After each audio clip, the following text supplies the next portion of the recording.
MrBeast is easily one of the most popular and loved YouTubers on the platform. Although over the years he's appeared to have been caught up in a handful of controversies, it seems time and time again MrBeast has found a way to put the negative headlines behind him while continuing to grow one of the biggest channels on the platform. However, as we know, the internet is a very unforgiving place, and once you put something out there, well, it's out there for good whether you like it or not. Some are more willing to forgive and forget, while others feel until an apology or potential cancellation happens, then the perpetrator will never truly know punishment. It's a crazy world we live in, folks, let me tell you. Either way, we got a handful of people who likely aren't the most fond of MrBeast, and we've included all of them in today's list on InformOverload. Join me as I count down the top 5 influencers who warned us about MrBeast. Smash that like button, and let's get into it, because you guys know it's gonna be a spicy one with your boy Pepper in the house. Starting us off at number 5, we got Matt Turner. A former editor of MrBeast's, this expose actually took place a few years back, and was a big old game of back and forth, with MrBeast jumping on a call with Drama Alert's Keemstar to try and clear the air. So Turner would take to Twitter back in 2019 with a series of now deleted tweets calling out MrBeast, who he accused of name calling and unpleasant work conditions in general. The tweets read, I quote, "That was the most mentally draining time of my life. I was yelled at, bullied, called mentally retarded, and replaceable by MrBeast every day. Being in tears and having mental breakdowns day after day is difficult, and after a while became too much. After every editing mistake I made, I was made to feel like an absolute idiot, even if the content wasn't real. No credit was given unless a video I edited got credited to someone else." Some of the other tweets went on with accusations including, I quote, "Editors were told that if we ever left the team, we shouldn't be set up for success after, so no credit will be given. Ideas would be taken, people would be baited into the team, and I would be screamed at, then told I just misinterpreted what I heard by his impossible to please momager. We would be forced to re-sign non-disclosure agreements and then told these were our glory days." That's a summary of almost every day on the team. That's what it was like to work for MrBeast, and that is why I don't work there now. In response, MrBeast would address the accusations, speaking with Drama Alert's Keemstar, explaining that aside from giving Turner a $10,000 severance package to ensure he would be financially okay between jobs, he also set him up with a job at Soar Gaming. It was also revealed in another video that MrBeast would actually pay Turner's rent when he was working for him. However, Turner would also receive a lot of hate and even had his Twitter account hacked, likely by a passionate MrBeast fan. So don't be surprised if I go missing after this video, because clearly his fans are willing to do anything for him. All in all, Beast and Turner would appear to move on, but people don't forget. And I'm sure his fans won't forget me making this video. I'm literally just spitting facts. I'm not even saying anything bad about MrBeast. Jimmy, if you're watching this, keep doing your thing, buddy. At number 4, Taylor Lorenz. You may or may not know Lorenz, who is now a journalist for the New York Times, but formerly worked for The Atlantic. So why is she included on our list? Well, Taylor has made quite a name for herself over the years documenting content creators, and because of that, she's not only grown a large following online, but has also made headlines on her own. Most recently, Fox News' Tucker Carlson appeared to go after Lorenz, and it became a pretty big deal online. Either way, Lorenz previously wrote about MrBeast's homophobic comments back in 2018, specifically on Twitter, in which he used a few slurs. The tweets that were brought up were from 2016 and 2017, but when asked about them, it seems Jimmy didn't feel much remorse. I quote him saying, "I'm not offensive toward anyone. I'm not offensive in the slightest bit in anything I do. I'm just going to ignore it. I don't think anyone cares about this stuff."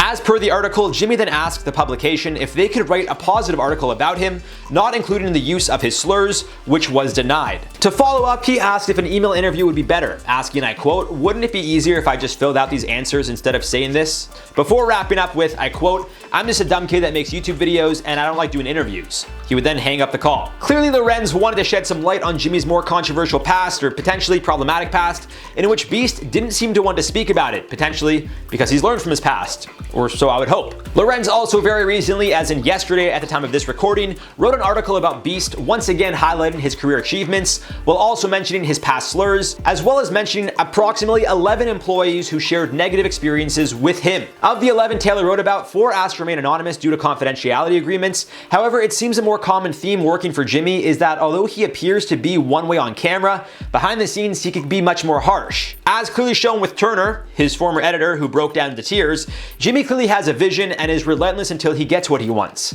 For some that's admirable, for others it's despicable. Ultimately, I'll let you guys decide how to feel about all the information I pass on in this video. Now halfway through our list at 3, we got Chris Tyson. Back in April of 2021, Tyson was exposed for some old tweets as well that were, well, they were very, very bad.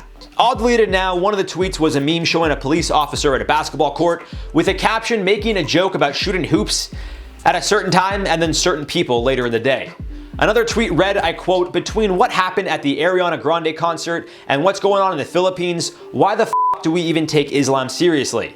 It's an old backwards religion that hates anything different and treats women like why the f do people still accept it?" End quote. Aside from that, there were a handful of others which some felt included anti-Semitic, transphobic, homophobic, Islamophobic, and overall racist comments in general, as I'm sure you guys saw from that tweet alone.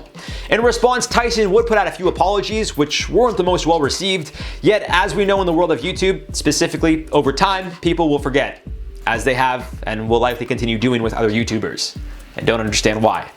Either way, Chris's apology included, I quote, "I wanted to address some things that have been brought to light from my past and apologize. I will not make any excuses because I am completely responsible for my actions and words. I want to start off by saying that the person I was when I was making these edgy jokes and tweets years ago is not the person I am today." So what does all this have to do with MrBeast? Well, considering how Tyson is a part of MrBeast's crew and a very close friend of his, some could make the argument that if Tyson feels or at one point felt that way, then who's to say MrBeast doesn't? As they say, you are a direct reflection of the company you keep, and given that not only has Jimmy been called out for slurs in the past, but one of his good friends and a constant film buddy also appears to have the same issues, well, it might be a sign. Now on to number 2, Nate Anderson. Anderson is another former editor of MrBeast, and although he didn't go as in-depth as Turner did, this once again appears to be a very common theme. After just a week of working for MrBeast in 2018, Anderson explained how he had to quit because MrBeast was a perfectionist. I quote him saying nothing ever worked for him. He always wanted it a certain way. Now I will say as a creative, when you have a vision, I get why MrBeast would want things a certain way. However, after uploading a video to YouTube titled "My Experience Editing for MrBeast, Worst Week of My Life," Anderson explained how he would receive numerous messages from fans of MrBeast, mostly children threatening him. And the fact that MrBeast didn't speak out against his behavior, both when it happened to Turner and Anderson, has a lot of people questioning Jimmy's true character. Although he appears to be a great guy on YouTube, maybe there's much more than what meets the eye when it comes to Jimmy MrBeast Donaldson. Now to wrap up at number 1, we got Jake the Viking. In his own words, I quote, "My piece no longer fit the puzzle." Now I will say outright, there appears to be no bad blood between the two parties, and Jake was frequently seen in a lot of MrBeast's videos, being with the channel around the 4 million subscriber mark and leaving after it surpassed the 30 million mark. So then what happened? Why did Jake leave? Well, according to Jake, as per his own video explaining the situation, he says it was mutual and he made it clear he wanted to do his own thing. In fact, a lot of the comments were appreciative that Jake wasn't exposing Jimmy or bashing him and instead appeared to be very grateful for the opportunity he was being presented. That being said, on the flip side, it seems one of the biggest reasons Jake wanted to leave was because he was overconsumed with work. The guy couldn't work on his own things or commitments because he was always working with Jimmy. Not to say that's a bad thing, but again, this could be a sign or proof that Jimmy does push his employees past their limits where they feel unless they quit, they can't have a life of their own. Massive stretch. I'm not gonna lie on that last one, guys. I don't know if that's the case, but hey, we needed 5 here, guys, so that's number 5. Now, as always, guys, let us know your thoughts on this one down below. For now, let's do some common replies from the video. Top 10 entitled "Influencers That Lied and Were Caught in 4K," Part 4. Scarlett said, but Natalia Taylor made a video of her doing it, and she intentionally left IKEA price tags and stuff as Easter eggs to see if people would notice. Yeah, I just want to make it clear, people on my list, as you guys can probably tell from this list, you know, sometimes it's not always what meets the eye, you know? Like, is she an entitled influencer? Probably not. And like, she exposed herself in 4K. Like, it's not that serious. Becca F said, it baffles me how these people are the ones who set the beauty standard and yet can't live up to it themselves. You're beautiful as you are. You don't need to hide behind a filter or Photoshop. Society doesn't get to dictate how you look. Just do you, just be you. That's the beautiful thing you can be. I totally agree. For a while, I didn't even post on Instagram. Like, I never really use filters unless it's my own filter, which, by the way, guys, use the science filter on Instagram. Just yell science by your boy Pepper here. Let's go. But that's the only filter I use. I mean, with me, I'm very much so like what you see is what you get, more or less. I'm a little more cringe on YouTube every now and then just because I try to be entertaining and fun, like a lot of self-deprecating humor, but more or less this is who I am. A little toned down in person, maybe. Carly Charlesworth said, I think this series about influencers getting caught lying could easily reach part 100. Don't you agree, Jared? I mean, it's going strong right now, so why not? I really hope not. I don't like making any sort of negative video, if I'm being honest. I don't like, you know, even when people do bad things, I don't like to cover it just because I don't know. I just don't know.